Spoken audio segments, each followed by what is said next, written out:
উদ্দেশ্য একটাই, কিছু স্বার্থন্বেষী মানুষ তারা ভারতবর্ষের সংবিধানকে ব্যবহার করে সনাতন ধর্মাবলম্বী মানুষের একটা পার্সেন্ট, একটা অংশ তারা রাম মন্দির করবে, জগন্নাথ মন্দির করবে, দুর্গায়ন করবে, কালী মন্দির করবে, সেটা বৈধ। আর মুসলমান তার মসজিদ করবে, সেটা অবৈধ। আমার বাড়িতে একটা সন্তান জন্মগ্রহণ করবে, সেই সন্তানের নাম আমি বাবর রাখবো, না সাদ্দাম রাখবো, না ইরানের বর্তমান যিনি সর্বোচ্চ ধর্মীয় নেতা আয়াতুল্লাহ খামেনির নাম রাখবো, সেটা ভারতবর্ষের সংবিধান আমাকে সম্পূর্ণ অধিকার দিয়েছে।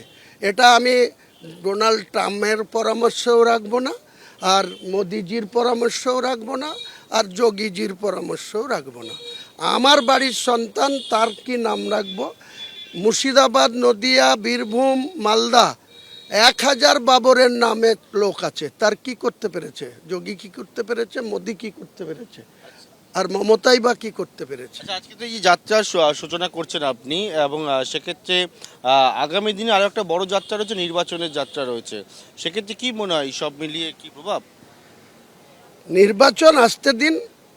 আমার ধারণা যে এসআইআর এর কাজ চলছে, সেটা 14 তারিখে এসআইআর এর যে নাম ফাইনাল লিস্ট পাবলিশড হওয়ার কথা ছিল, সেটা ইলেকশন কমিশন ইতিমধ্যে জানিয়ে দিয়েছে 28 ফেব্রুয়ারি, মানে 28শে ফেব্রুয়ারি এই এসআইআর এর পূর্ণাঙ্গ যে ড্রাফটিং লিস্ট এখন টাঙানো আছে, খসড়া তালিকা টাঙানো আছে, এটার ফাইনাল লিস্ট 28শে ফেব্রুয়ারি প্রকাশ হয়ে যাবে।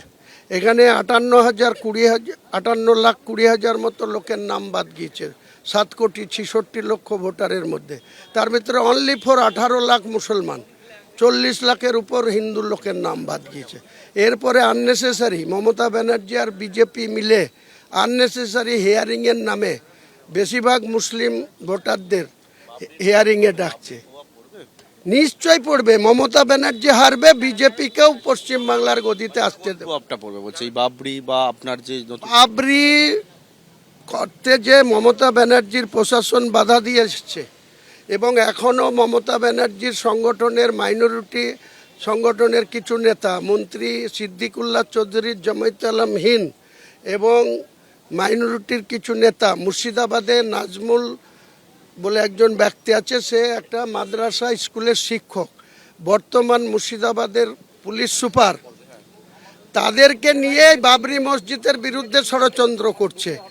আমার মনে হয় বাংলায় যে 4,26,00,000 মুসলমানের বাস, তার মধ্যে 2,82,00,000 মুসলমান ছেলে মেয়ে মিলে ভোটার, তাদের সিংহভাগ মমতা ব্যানার্জির প্রশাসনের বিরুদ্ধে ভোট দিবে, তৃণমূলের বিরুদ্ধে ভোট দিবে।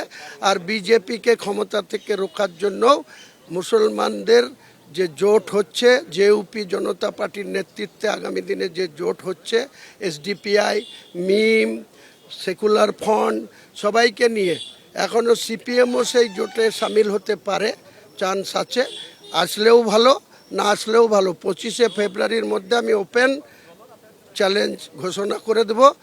First week of March election commission যখন ইলেকশনের শিডিউল ডিক্লেয়ার করবে, 2 দফায়, তারপরেই আমার প্রার্থী তালিকাও আমি প্রকাশ করে দেবো। একেবারে দেখতে পাচ্ছি হুমায়ুন কবির, তিনি একেবারে এই বাবরি যাত্রার যে সূচনা করার জন্য তিনি এসে পৌঁছেছেন।